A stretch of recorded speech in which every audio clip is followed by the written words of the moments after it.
Welcome to my channel. So આજે આપણે સમજશું કે કઈ રીતે તમે પીએચપીમાં એક ફોર્મ બનાવી શકો ડેટા ઇન્સર્ટ કરવા માટે.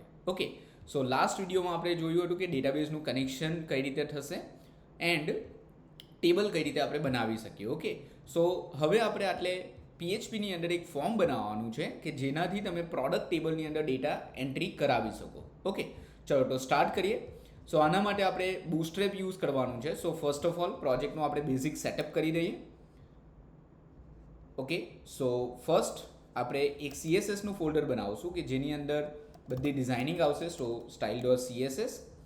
દેન એક જેએસનું ફોલ્ડર બનાવશું, એમાં app.js કરીને ફાઇલ ક્રિએટ કરીએ કે જેમાં બધા જે ક્વેરીના આપણે કોડ લખશું. એક IMGમાં ઇમેજીસ બધી સ્ટોર કરાવશું. ઓકે, ચલો. સો ફર્સ્ટ ઓફ ઓલ આપણે સ્ટાઇલને લિંક આપી દઈએ. So link href css style dot css rel style sheet.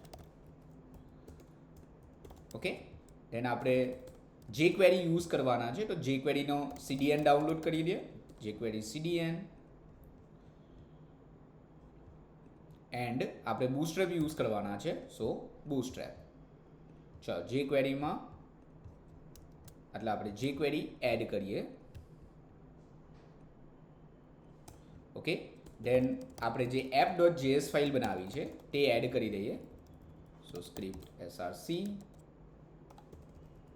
JSમાં app.js file. Okay, so just link આપણે સેટઅપ કરી છે. દેન બૂટસ્ટ્રેપ આપણે યુઝ કરવાના છે. સો બૂટસ્ટ્રેપની ઓફિશિયલ સાઇટ પર જાઓ, ત્યાં ડોક્સમાં ઇન્ટ્રોડક્શનની અંદર બૂટસ્ટ્રેપ યુઝ કરવા માટે તમને એક CSS જોઈએ છે.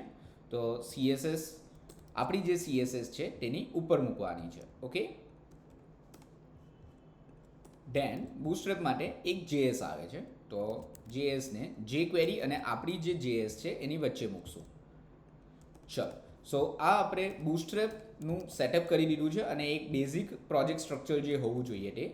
ચલો એકવાર અને રિફ્રેશ કરાવીએ. ઓકે, સો જો ફોન્ટ આ રીતે ચેન્જ થઈ જાય તો એનો મતલબ એવો થયો કે તમે બૂટસ્ટ્રેપનું સક્સેસફુલી સેટઅપ કરી દીધું છે. ઓકે, ચલો નાવ આપણે એક ફોર્મ બનાવવાનું છે. સો આટલે આપણે ચેન્જ કરીએ, પ્રોડક્ટ ફોર્મ. ઓકે, સો એના માટે આપણે ફોર્મ ટેગ યુઝ કરીએ, ફોર્મ. ઓકે, નાવ બૂટસ્ટ્રેપની અંદર બાય ડિફોલ્ટ એટલે ફોર્મ કંટ્રોલ્સ આપેલા છે તો આપણે એને જ યુઝ કરી લઈએ. સો સિમ્પલી ઓવરવ્યૂમાં જાઓ. ઓકે, સો આ રીતે તમે ફોર્મ બનાવી શકો. ઓકે, સો સિમ્પલી આપણે જે આ ડીવ છે એને કોપી કરીને પછી એને જ યુઝ કર્યા કરશું. ઓકે, સો આપણે આ ડીવ તો ટેબલની અંદર આપણે કેટલા ડેટા ઇન્સર્ટ કરાવવાના છે. સો જોઈએ તો પ્રોડક્ટ નેમ, ક્વોન્ટિટી, પ્રાઇસ અને ડિસ્ક્રિપ્શન. પ્રોડક્ટ આઈડી તો ઓટો ઇન્ક્રીમેન્ટ છે એટલે એની એન્ટ્રી તો સિસ્ટમ ઓટોમેટિકલી કરી લેશે અને ડેટ ટાઈમની અંદર આપણે ડિફોલ્ટ વેલ્યુ સેટ કરી છે. ઓકે, સો પ્રોડક્ટ નેમ, ક્વોન્ટિટી, પ્રાઇસ અને ડિસ્ક્રિપ્શન. ચલો તો સ્ટાર્ટ કરીએ. સો ફર્સ્ટ હશે પ્રોડક્ટ નેમ. ઓકે, સો એનું ઇનપુટ ટાઈપ ટેક્સ્ટ હશે, એને એક આઈડી આપી દઈએ txt પ્રોડક્ટ નેમ. ઓકે, અને લેબલની અંદર પણ આપણે એને ચેન્જ કરશું. PHPમાં કોઈ ટેક્સ્ટ બોક્સની વેલ્યુ એના નેમથી એક્સેસ થશે તો નેમ પણ આપણે સેમ જ યુઝ કરી લઈએ. ઓકે, સો સેમ રીતે product quantity and price. So quantity, price, name change કરીએ txt qty. દેન પ્રાઇસ માટે આપણે યુઝ કરશું txt પ્રાઇસ. ઓકે, ચલો એકવાર ચેક કરી લઈએ જે આપણું ફોર્મ ક્રિએટ થયું તે product form. Okay, now description. Okay, so description માટે પ્રોડક્ટ ડિસ્ક્રિપ્શન. ડિસ્ક્રિપ્શન માટે ઓબ્વિયસલી ટેક્સ્ટ એરિયા યુઝ કરશું બિકોઝ ડિસ્ક્રિપ્શન મોટું પણ હોઈ શકે. Okay, so text area txt description. Okay, then આપણને એક બટન જોઈશે. સો બૂટસ્ટ્રેપની સાઇટ પરથી આપણે એક સબમિટનું બટન લઈ લઈએ આ રીતે. ઓકે, ચલો આને થોડું સેટઅપ કરી લઈએ. જે ફોર્મ છે એ ફોર્મને આપણે એક ડીવ બનાવીએ મેઇન.